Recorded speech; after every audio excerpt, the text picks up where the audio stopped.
Hello everyone, hello, it's your very own Buddy Black reporting in.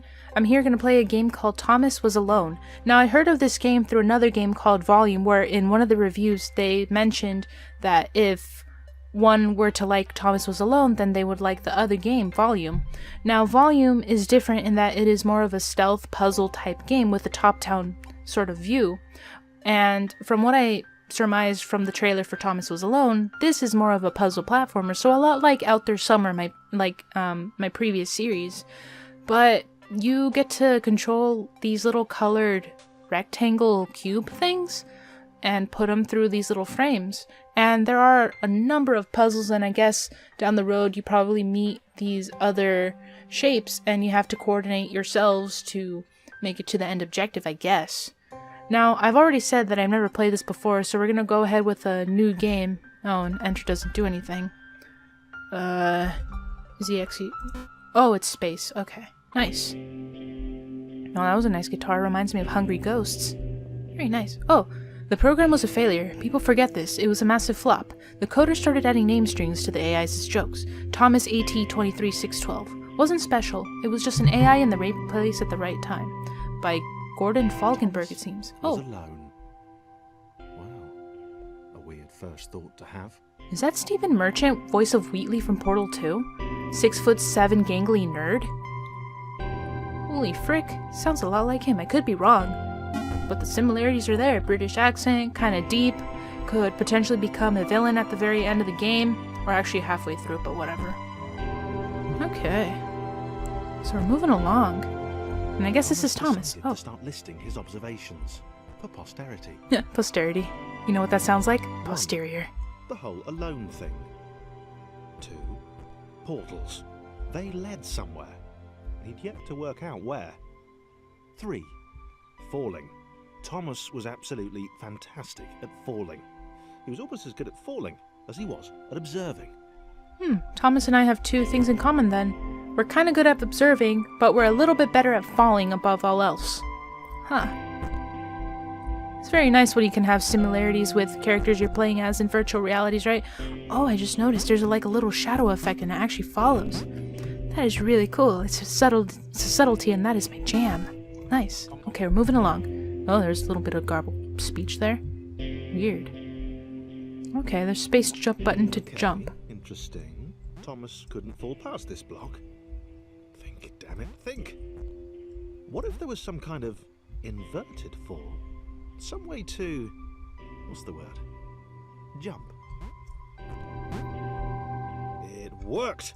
Thomas had solved the great inverted fall mystery. Nice. Good job, Thomas. You get a gold star in my book. Well, actually a gold star from my book to yours, so you can keep it. Oh. Big jump. But Thomas noted there was no real danger in missing it. The world didn't want him to fail here. It was pushing him, but gently. Only the gentlest of touches for Thomas. Now I like how this level is kind of at a slant to sort of make it seem as though the jump is a lot farther than it actually is. Boom! So smooth like a baby bottom's face, made of latex rubber. Or whatever it was from freaking Master Disguise. This Ooh, water. seemed a little dangerous. The world was not to be trusted. It was unstable, and it seemed to Thomas that it could let him down at any moment. He was starting to suspect it might even be doing so on purpose. Paranoia. You mean to tell me this place may or may not have been sponsored by Allstate? My goodness. Whoa! Whoa! Whoa! I saw this part in the trailer. I didn't think it was going to be coming up this soon. Holy frick! Oh my gosh. Okay, it stopped. Man, that was like the ending of Shadow of the Colossus, or the near ending. Dear sweet aggro. Rip in peace, you beautiful horse. Alright, moving on. Moving on. Oh, this level's kinda cool. Thomas wondered whether the portals were actually taking him anywhere. He felt like he was making progress, but there wasn't really any way to know. He seemed to be moving predominantly up and to the right, which might, or might not, be important. Now, as someone that was raised in the Western Hemisphere and stuff, I've been taught to read things from left to right, top, bottom.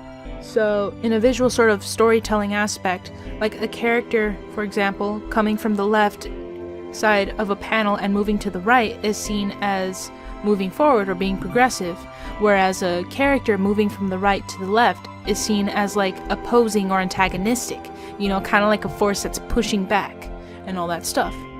So, yeah. Which reminds me, I need to work on more storyboards now that I think about it. I need to bring them from my mind and onto paper or something. It might have been paranoia again, but Thomas could have sworn the world was becoming more complicated. It always seemed to be one step ahead of his skills. And I want to apologize beforehand. Oh. Designed just for him. He wondered why. Was the world testing him? No. Too obvious. No, but sometimes, like, when something's, like, so obvious, it can still be easily overlooked because of how obvious it is, so people, like, immediately dismiss it as, you know, just, like, a happenstance or coincidence or whatever. And I do apologize if I stop moving and don't actually progress as the narrator's talking, because sometimes his speech, as I've noticed, sometimes drags a lot longer than what the puzzle can, you know, provide in terms of substance in order to keep me busy enough for the narrator to actually finish his sentence. So, as long as the narrator talks, I'm probably going to keep my movements to a minimum, so I just wanted to apologize ahead of that for that. You know, in case you're all wondering, why isn't Buddy moving, you know? All that good stuff. Something about the boiling, toxic, glowing water intimidated Thomas. He didn't like it. He certainly didn't want to swim in it. Nope. Oh, he what made is another this? mental note. 4. Water. Not good. To be avoided. Seems to be a checkpoint of some kind. It's very fancy. I love the shadow effect, wow. But it makes me wonder, like, why is there a light source coming from the depths of the water? Like, what's down there? Some kind of subaquatic creature of some sort? Not sure. The loneliness was getting to Thomas. No amount of observation or obsessive note-taking could combat that. But hey, it's the one thing Thomas knows that he excels at, you know? Note-taking, so let him take all the notes that he wants. I mean, probably in the end that's all he's gonna have, but I think in the trailer it reveals that you get to meet different blocks down the road, and I think you have to coordinate each other in order to be able to progress. And yeah, it's gonna be fun, I believe. Had a new theory. The world was training him. He could feel himself getting smarter. There was the mental list to consider. Over the minutes and seconds since his spontaneous generation, he'd become a pretty skilled jumper. Right on. He was evolving. He just wished he had someone to share it with.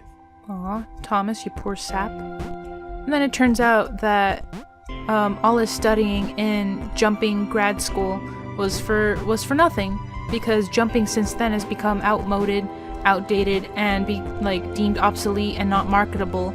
So all that work and all those loans he pulled out in order to fund his quest for jumping skills and all that stuff, you know, pretty much sank him right below the poverty line and all that stuff. And yeah, so Dear Sweet Thomas now has to pull skills from a different field, which will then put him into even more debt. Oh, this is life-changing music here. What's happening? What is happening? I submitted hundreds of bug reports. I told that idiot this would happen. Overlapping scripts. More than one AI was bound to be spawned into an environment at some point. Turns out I missed a point. That little error changed everything. From Luke Russell, QA intern of someplace. Oh, we get a buddy! An immediate and deep dislike to these skinny red rectangles. Aww. Who the hell did this Thomas think he was? Well, at least they're on first name basis. Well, of course, I think their last names are AI. So, wow, we got this new character and it's telling me to switch with Q, E, and L. Or the R button, I guess. No, it's just Q and E. Or Q and... yeah, Q and E. E doesn't do anything. Huh. Oh, I can also use the number keys. That is a lot better than the Q and E. So, yeah, before I move further, I'm going to end this episode here. And thank you for tuning in. And I hope you have a good day. If it isn't a good day, treat yourself to a little something. And until we meet next time, I really hope you do. Bye! Oh, his jump is adorable. Nice.